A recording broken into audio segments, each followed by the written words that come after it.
all this stuff about PlayStation doing away with physical games in 2028. Yeah, for sure. But For sure. Definitely have. It's weird because honestly, like, I don't care about physical games really. right, Like, I have a number of them, but like, you know, I really don't care to have them. right, I guess it's more of just a concern of like what the implication is, as opposed to like, do we actually want physical games? Because right, I'm sure that at least part of the reason why they're doing this is because not that many people buy physical games anymore. right. Um, but I also get the feeling of like, hey, like we're all gonna have these digital games, and they're gonna like pull the games from the storefront or like revoke your access in some way, Right. um, which is definitely a big concern, I think. Right. And I was listening to somebody talk about this, and I thought that they'd made a really good point. Uh, where he was like, really, what we need to be talking about is is lockers, like where to Mm. store your digital goods. Mm-hmm. And he was like, we should have lockers that are separate from the people who are selling us the goods.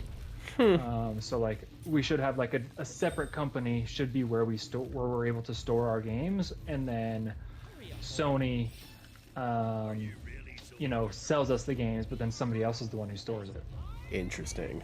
I was like, that seems like it would be a really good idea, actually. Yeah. That's actually really great. Mm-hmm. Cause yeah, it's like I kind of feel the same way. I made a TikTok about it, just kind of talking about it, just because Mm-hmm. everybody's talking about it, and I kind of said the same thing. I was like, For sure. and part of me was like, and to be honest, like, do you actually own any of the games you have right now? I was like, when you think about No, like, when you like, think about it, like, you have to install every single game onto your mm-hmm. PS5. I'm like, if this isn't like the old school, if you want to own a game, go buy an N64 and buy a game and then turn it on. That's what it means to actually own the game. Like, Mm-hmm.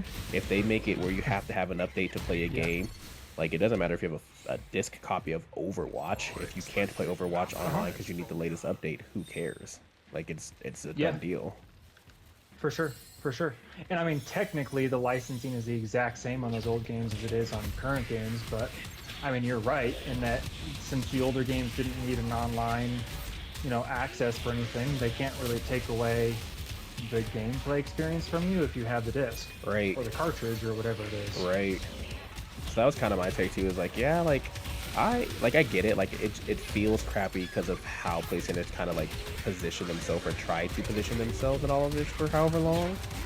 But I'm also like, at this point, like, I don't feel like I own any games, and I haven't in a very long time, technically. And it's like, people were like, oh, I'm canceling my like PlayStation Plus right now, and blah blah blah. And I was like, that's not gonna work right now. Doing the like petitions and stuff, like they should see how many people are upset by this. I was like, but you turning off your PlayStation Plus does nothing because there's still so many people who aren't going to right now. You know what I mean? Like, Oh yeah. Oh yeah, for sure. like we're at a point right now where it's like we're going to essentially be fine without, it's like only when they decide to be like, you know what, we are for sure sticking with this, we're going to just do digital. That's when you like, and all you have to do is like never buy a digital game. I was like, if they have a ban like beginning of a year, like first quarter of a year, and they don't have a single game that was bought, you know what I mean? Like, oh, there's gonna be some Yeah. questions. Yeah.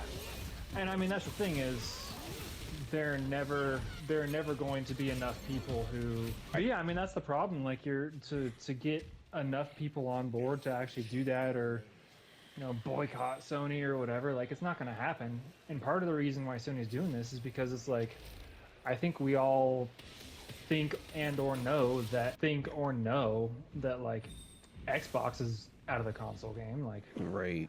they're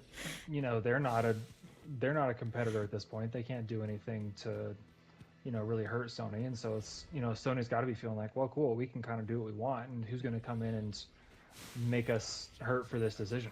Right. Well, to me, it's that, and it's just the idea of like do PC, like you don't get to technically own your stuff on PC either, and all people ever talk about is like Yeah, playing on PC. You know what I mean? yeah, no, exactly. I've had that same thought, and I think that because it seems like most PC players pretty much have full digital collections as it is, right? Right. And the only thing that I can think of that I've kind of heard is that, but this it's the same issue with licensing of like, hey, you're still not going to own it. But the only thing that I've really heard is that Steam is really good about keeping access to games up. And so people, for whatever reason, just kind of trust that Steam's going to they're right going to by continue them. to have access to these games, whereas Sony, they're not going to have that. There's no way sure, that for you sure. you have so many departments doing so many things that are like bad for consumers, bad for people like in silos. You know what I mean? Like Right.